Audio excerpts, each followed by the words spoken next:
Good morning all. आवाज येतोय का रे? येस, हॅलो, आवाज येतोय? हो.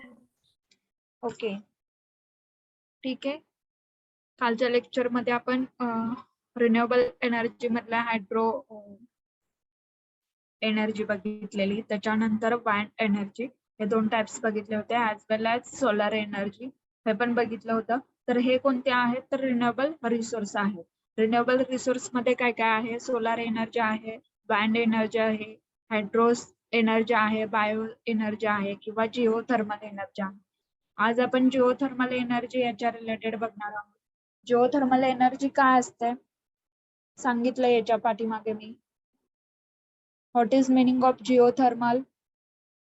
Anyone tell me? Yes, what is meaning of geothermal?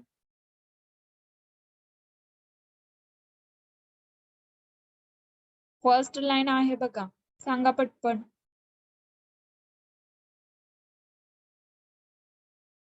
Geothermal energy is the thermal energy generated and stored in the earth.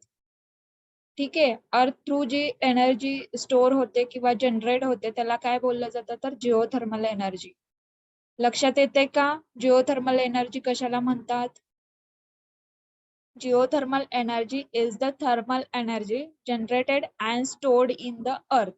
Earth through जी energy generate होते as well as store होते, तर त्या एनर्जीला काय बोललं जातं? तर geothermal energy. Then next part बघा, thermal energy is the energy that determines the temperature of the matter. जे काही टेम्परेचर असेल अर्थचं त्याच्यानुसार जी एनर्जी प्रोडक्ट होते किंवा तयार होते, जनरेट होते, तर त्या एनर्जीला काय बोललं जातं? तर thermal energy as well as geothermal energy. Right.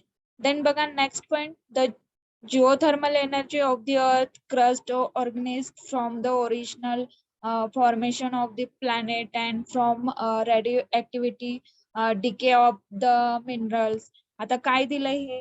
Geothermal energy कशी प्रोड्यूस होते किंवा कशी जनरेट होते?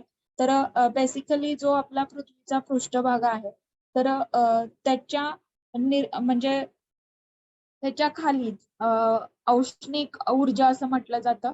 तर ती ऊर्जा तयार होत असते. कशी तयार होत असते? तर ग्रहाचं जे मूळ निर्मितीपासून जी एनर्जी तयार होते, क्रस्ट पासून जी एनर्जी तयार होते ते किती आहे? तर 20% आहे. आणि खनिज ज्या असतात आपल्या जमिनीमध्ये किंवा जे आपण पृथ्वीचा जो खालचा भाग आहे त्याच्यामध्ये आपल्याला खनिज वगैरे मिळतात, तर त्या खनिजाचे जे किरणोत्सव असतात किंवा त्या खनिजापासून जी एनर्जी तयार झालेली असते किंवा ते एनर्जी किती असते? तर 80% एवढी एनर्जी असते. ओके, म्हणजे जिओथर्मल एनर्जी कशी तयार होते? तर पृथ्वीच्या पृष्ठभागावरती पण ती तयार होते ॲज वेल ॲज जो पृथ्वीचा पृष्ठभाग खोदल्यानंतर किंवा माइन केल्यानंतर आपल्याला जी वेगवेगळे क्रस्ट असतात किंवा जे मायनर ऍक्टिव्हिटी करतो तर त्याच्या थ्रू पण आपल्याला जी एनर्जी प्रोव्हाइड केली जाते ती किती आहे? 80%. ओके. देन बघा, the geothermal gradient which is the difference in the temperature between the core of the planet and its surface drives the continuous condition of the thermal energy in the form of heat from the core of the surface. का आहे? जो पृथ्वीचा पृष्ठभाग आहे त्याचं तापमान, ठीक आहे, पृथ्वीचा पृष्ठभाग हा तापत असतो. कशामुळे? तर सूर्याची जी किरणे येतात त्याच्यामुळे पृथ्वीचा पृष्ठभाग तापत असतो. तो पृथ्वीचा पृष्ठभाग तापत असताना जी एनर्जी क्रिएट होते तर ती काय काय म्हटलं जातं? एक तर त्याला औष्णिक एनर्जी किंवा काय म्हटलं जातं अजून?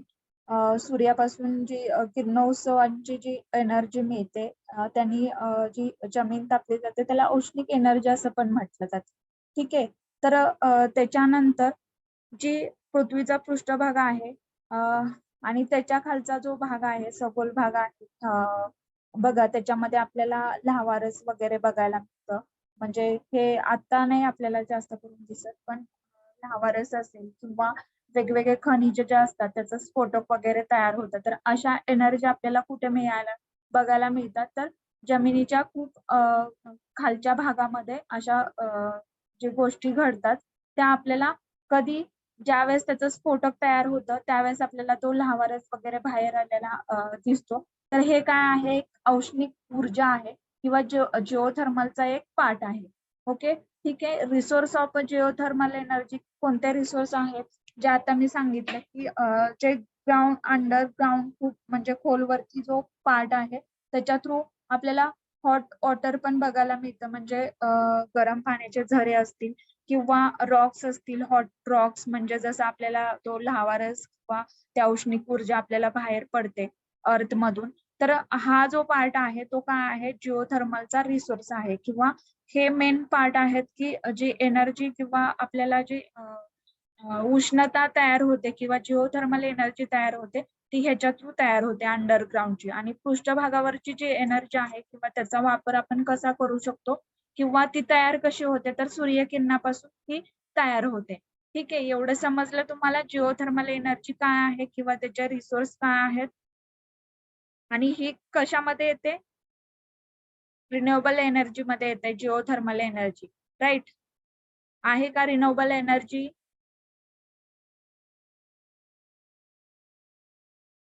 येस, जिओथर्मल एनर्जी रिन्युएबल आहे का? आवाज येतोय का माझा?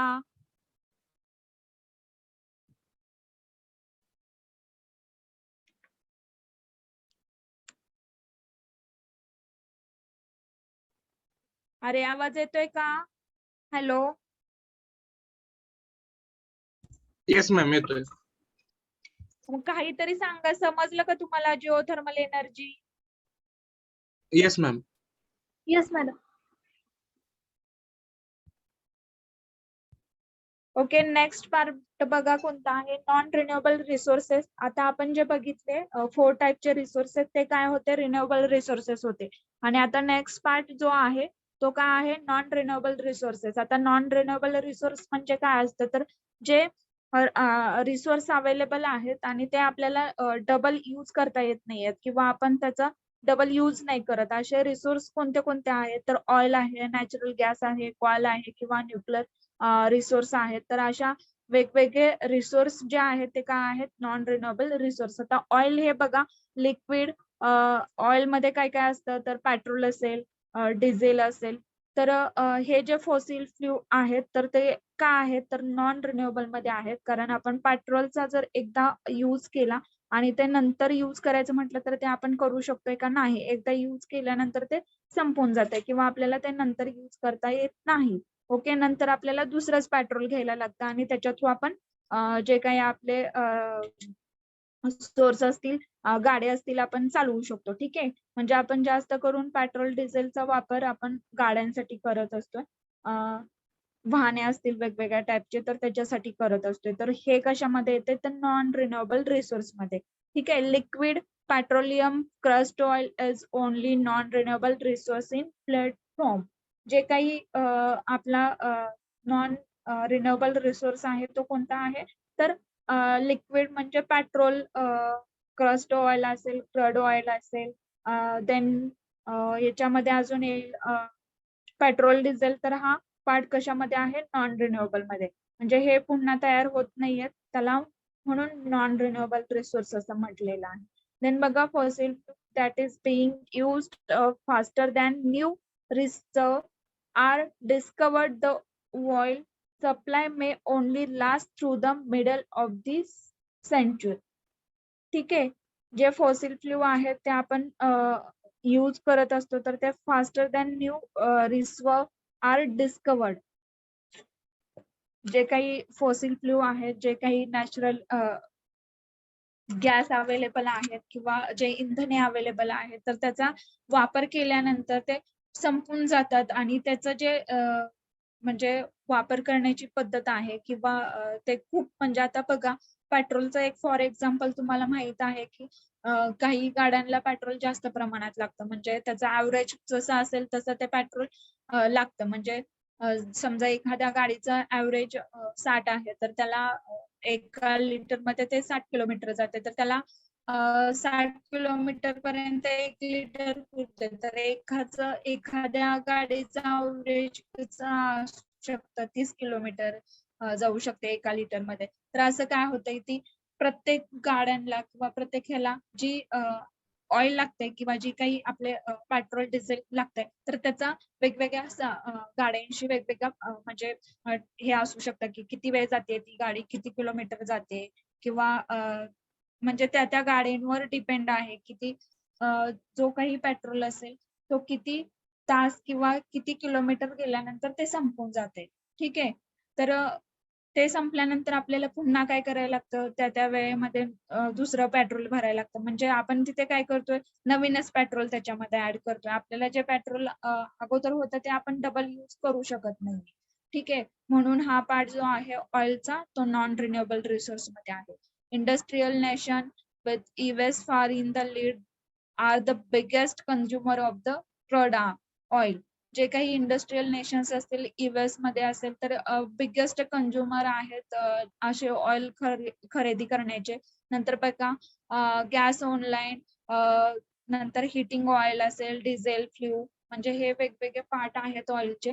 तर हे पण काय आहेत, primary use of the resource आहेत. म्हणजे प्रायमरी यूज म्हणजे काय आहे, तर फर्स्ट यूज केल्यानंतर त्याचा सेकंडरी आपण यूज करतोय किंवा डबल यूज करतोय का, तर नाही. त्याच्यामुळे याला प्रायमरी यूज असं म्हटलेलं आहे. Although manufacturer utilize oil as the best for such product as plastic and industrial chemical. आता हे जे आहेत वेगवेगळे ऑइल, तर त्याचा अजून वेगळ्या ठिकाणी म्हणजे मॅन्युफॅक्चरिंग मध्ये पण अशा टाईपचा यूज होतोय किंवा कोणते प्रोडक्ट्स आहेत, प्लास्टिक असतील किंवा इंडस्ट्रियल वेगवेगळे केमिकल असतील, तर त्याच्यामध्ये पण असे जे रॉ ऑइल्स असतात त्यांचा यूज केला जातो.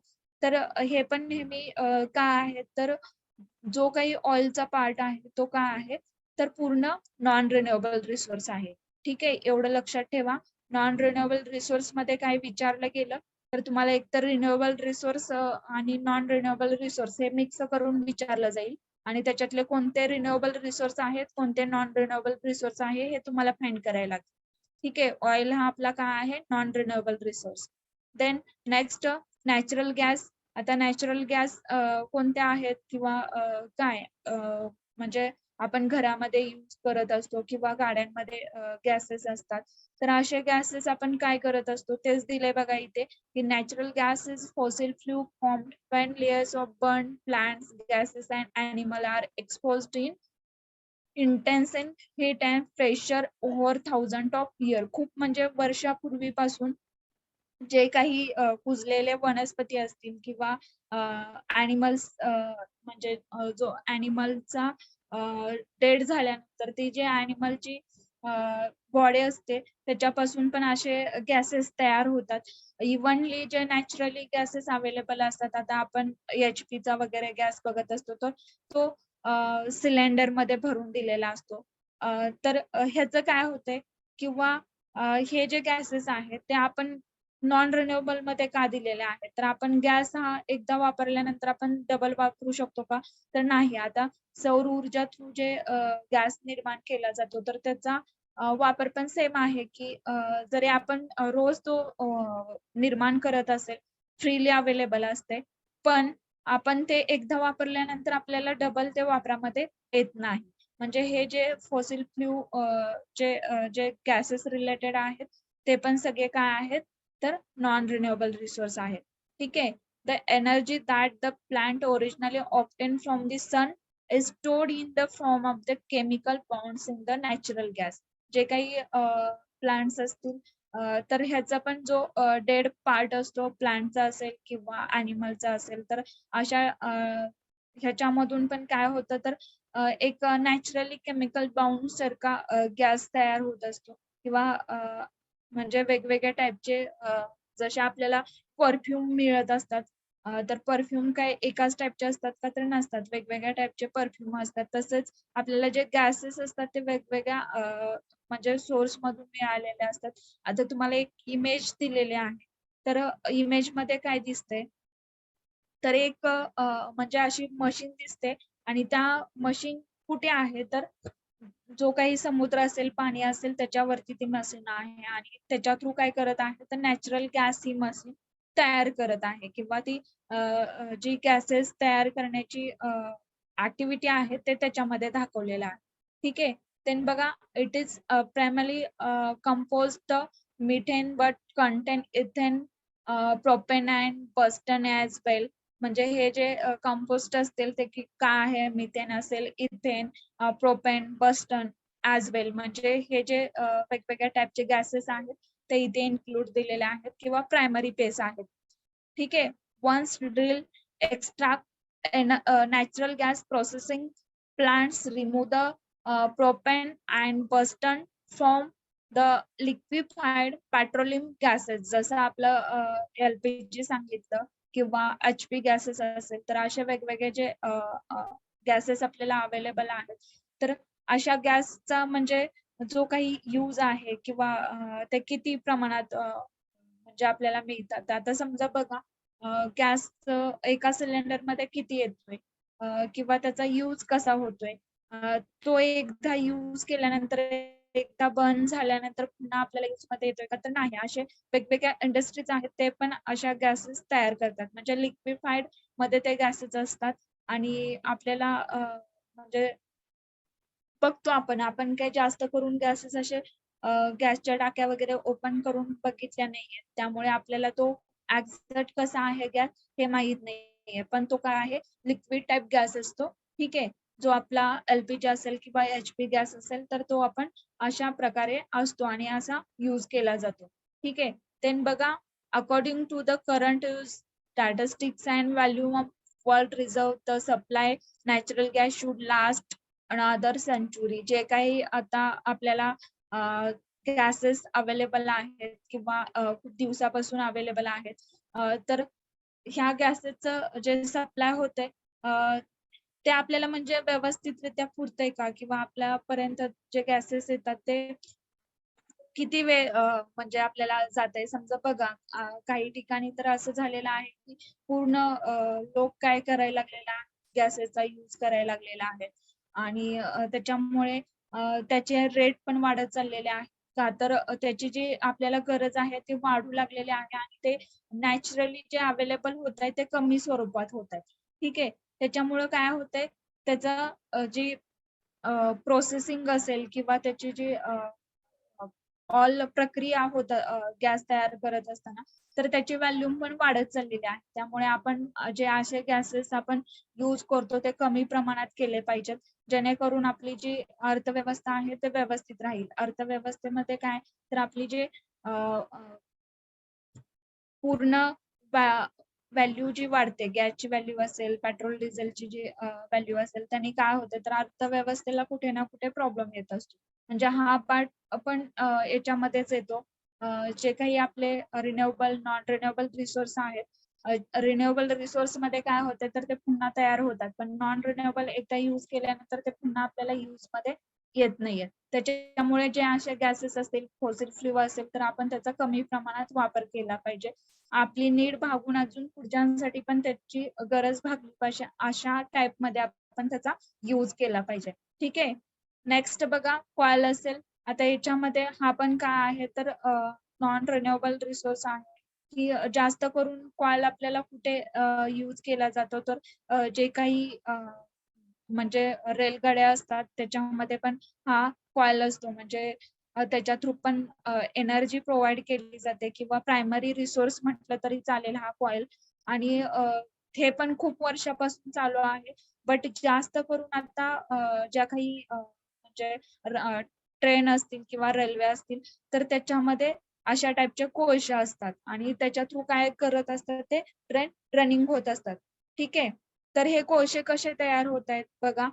Call which is primary resource of energy in India. Primary resource energy आहे इन इंडियामध्ये तर is the product of million of year pressure on organic matter from the plant burn underground. ठीक आहे. जे काही प्लांट असतील त्या अंडरग्राउंड बर्न झाल्यानंतर ते काय होत आहे तर आपल्याला अशा टाईपचे कोळसे मिळत आहेत आणि बघा it is combustible black or brownish black म्हणजे जे काही आपल्याला रॉक किंवा जे काही प्लांट पासून बर्न झालेले जे कोळसे मिळतात ते असे कसे असतात तर एकतर ब्लॅक असतात किंवा ब्राउनिश ब्लॅक असतात. ठीक आहे. देन बघा next part anthracite the purest form the coil contain about the 94% of the carbon पासून म्हणजे 94 ते 95% पर्यंत काय आहे तर कार्बन इन्क्लूड